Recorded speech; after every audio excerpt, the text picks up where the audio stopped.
In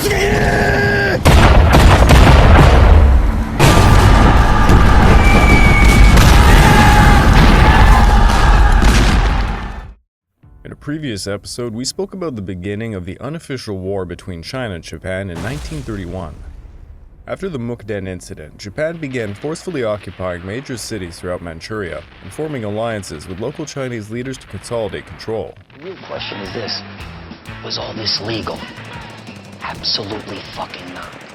Chiang Kai-shek knew the Japanese were trying to provoke a full-scale war, but China needed more time to gather and train her forces to face such an enemy. While Japan consolidated its control over Manchuria, conflict would also break out in Shanghai. Prior to the Mukden Incident, Shanghai had been a place of conflict between the two nations. On July the 1st of 1931, Korean subjects of the Japanese Empire had subleased land from a local Chinese broker in the small village of Wanpaoshan. 400 Chinese farmers affected by the land seizure attacked the Koreans, prompting both Chinese and Japanese police to break up the situation. Anti-Chinese riots broke out in multiple cities in Korea, seeing hundreds of Chinese killed. This led to the formation of an anti-Japanese committee who called for the boycott of Japanese goods. Hey everyone, I just wanted to let you know I now have a Patreon account found at www.patreon.com/thepacificwarchannel. Over there you can find exclusive Patreon episodes and podcasts based on suggestions from patrons, and other benefits like early access to all of my content, live hangouts, your name in the end credits, and much, much more, so please go check it out. The movement grew exponentially after the Mukden Incident broke out on September the 18th. The anti-Japanese committee renamed itself the Shanghai Committee to resist Japan and save the nation. On October the 19th, the Chamber of Commerce organized an economic boycott of Japan. Their headquarters were located at Xianhokang, within the international settlement. They began raising anti-Japanese rallies, put up posters, staged anti-Japanese movies and theater shows. The economic impact was tremendous. Over 29% of Shanghai's imports came from Japan in 1930. By December of 1931, this fell to just 3%. Japanese shipping along the Chinese coast and the Yangtze River was hit quite hard. The Nishin Steam Company was forced to suspend operations. Around 125 Japanese-operated factories in Shanghai had to stop production. By November, 80% were shut down. Damages were estimated to be at around 41 million yen between July 1931 to March of 1932. Beyond all of these efforts, anti-Japanese volunteer corps were organized and trained by the Kuomintang. By November the 17th, more than 17,000 had applied, and on December the 1st, 3 volunteer corps camps were established. The Japanese government responded by sending a warning to China. On October the 10th, the Nanjing government was reminded they held the sole responsibility for controlling the anti-Japanese boycott and protection for the lives and property of Japanese residents.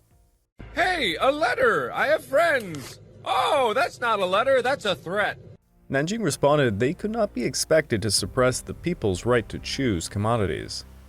Conflict soon emerged, and on January the 8th, 5 Japanese Nichiren Buddhist monks were attacked by a Chinese mob. The monks had been shouting anti-Chinese slogans, and they were beaten up near the Shanghai Sanyo factory. 2 of them were severely injured, and 1 died. In retaliation, some Japanese youth set fire to the Sanyo factory, and by 2:30 they were attacked by Chinese police, causing casualties on both sides.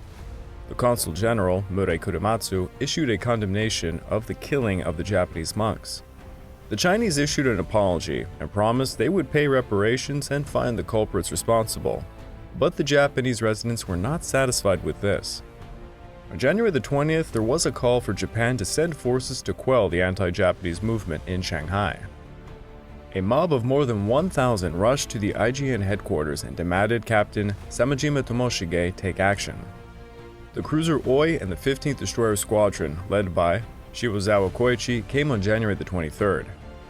The next day, the aircraft carrier Notoro, the 1st Torpedo Squadron, and the 2nd Special Marine Regiment, around 1,833 men strong, joined them at the Shanghai shoreline.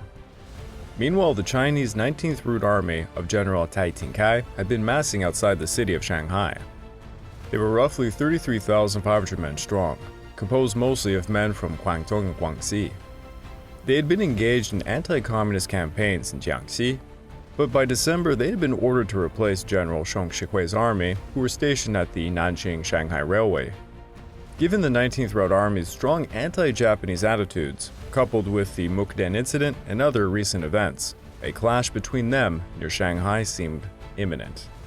Rear Admiral Shiwazawa notified the British at Shanghai that Japanese Marines would be starting an action on January the 29th. The Municipal Council of Shanghai issued martial law, and the British, French, and Italian forces and volunteer corps mobilized into defensive positions. At 8:30 p.m., Shiwazawa made two declarations, one calling upon the Chinese army to evacuate from the Taipei area, and the second prohibiting public meetings that might interfere with military actions. At 9 p.m., 478 Marines landed to join up with the 1,365 Marines already ashore. By 11:30 p.m., the Marines were moving into assigned positions. The 19th Route Army did not evacuate. At around midnight on the 28th, the Japanese Marines suddenly attacked the western side of the North Sichuan Road. From there, the fighting spread to the whole of Taipei. The Chinese focused much of their attacks against the Hongkou district, within the Japanese defensive sector. Over 3,000 Japanese sailors were mobilized in response to the escalating battle. On the 29th, Notaro launched an airstrike against positions held by the 19th Route Army. In response, the Chinese Air Force launched 9 aircraft to the Hongqiao aerodrome, leading to the first aerial battle, though they did not suffer many losses. Japan began sending reinforcements in the form of a new squadron organized under the command of Vice Admiral Nomura Kichisaburo. By February the 1st, a full-scale attack was made against Taipei. 2 days later, it was extended against the Wusang and Kaohsiung fortresses. By the 30th of January, Chiang Kai-shek decided to temporarily move the capital from Nanjing to Luoyang. At this point, the battle extended to Hongkou, Taipei, Wusan, and Kiangwan. The Japanese Marines now realized they were in trouble. They would do the unthinkable. On January the 31st, the IJN swallowed its pride, and the Navy Minister, Osumi Minoi, requested support from the IJA. Ah, so you come crawling back, you cheap sack of shit. The IJA were engrossed in the operation against Harbin, but offered to send the 9th Division stationed at Kanazawa. On February the 2nd, the IJA and IJN convened for a joint strategic planning session. The 9th Division and the 24th Mixed Brigade departed Virginia on February the 9th, and they landed at Shanghai by the 16th. The Japanese now had roughly 18,000 forces. In response, Chiang Kai-shek sent the 5th Army and the 87th and 88th Divisions. Lieutenant General Ueda Kinkichi led the Expeditionary Army with orders to first try and get the Chinese troops to evacuate peacefully. If the Chinese continued to fight, the 9th would drive them west of the Kunshan-Jingpusheng-Qiang line. On the 18th, the Japanese sent Major General Tashiro Kanichiro to meet with the representatives of the 19th Army in the French settlement, presided over by the British Minister, Sir Miles Lampson. They spoke for 2 hours, and the Chinese refused to yield. The Japanese presented an ultimatum. At 9 p.m., the Chinese army was ordered to withdraw 20 kilometers beyond the settlement limits by 5 p.m. on February the 20th. Failing to do so, the Japanese would take any action they deemed necessary. The Chinese did not yield. At 9:30 a.m. on the 20th, Ueda ordered a concentrated attack upon the Qiangwanchen area. Artillery, naval, and aerial bombardments battered the Chinese defenders near Miaohang. The Chinese positions were being destroyed rapidly as they were significantly outgunned. Yet after 2 days of fierce battle, the Japanese were not making any progress against Qiangwanchen. By the 22nd, they shifted their focus north of Qiangwanchen. They were equally unsuccessful. On the 23rd, the Chinese performed an offensive against the northern wing of the Japanese forces, but they were repelled. By the 28th, after a week of fierce fighting, the Japanese managed to seize the village of Kiangwang. Army Minister Araki then sent the 11th and 14th Divisions of General Shirakawa Yoshinori to take command of the Expeditionary Army. The reinforcements landed on March the 1st at the Wusang Railway pier behind the Chinese lines and immediately joined the battle. The Chinese launched a counterattack, but they were unable to dislodge the new forces. By this time, Japanese intelligence indicated the Chinese army was secretly preparing a general withdrawal. Emboldened by the news, the Expeditionary Army sought to deliver a decisive blow.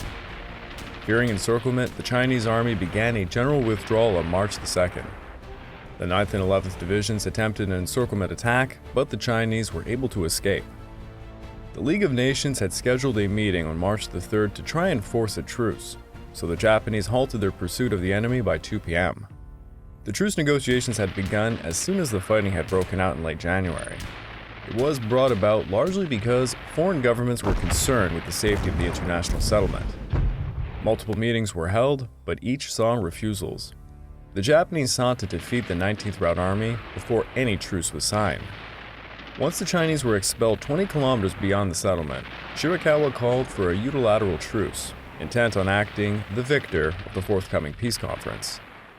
Both China and Japan accepted the League of Nations resolution on March the 4th, calling for an opening of truce negotiations presided over by a committee made up of British, American, French, Italian, Japanese, and Chinese representatives. Shanghai was made a demilitarized zone. China was forbidden from garrisoning troops in the surrounding Shanghai area, Suzhou and Kunshan. Japan was allowed a limited amount of troops within the city, and China was allowed a small police force in the city. The January 28th incident, or Shanghai Incident, coincided with the fight for Harbin, and both affected another.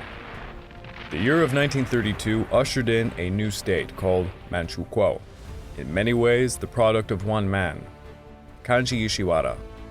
However, Ishiwara did not foresee what would result from all of this, for the 15-year war had just unofficially begun. Japan was ushering in her own doom.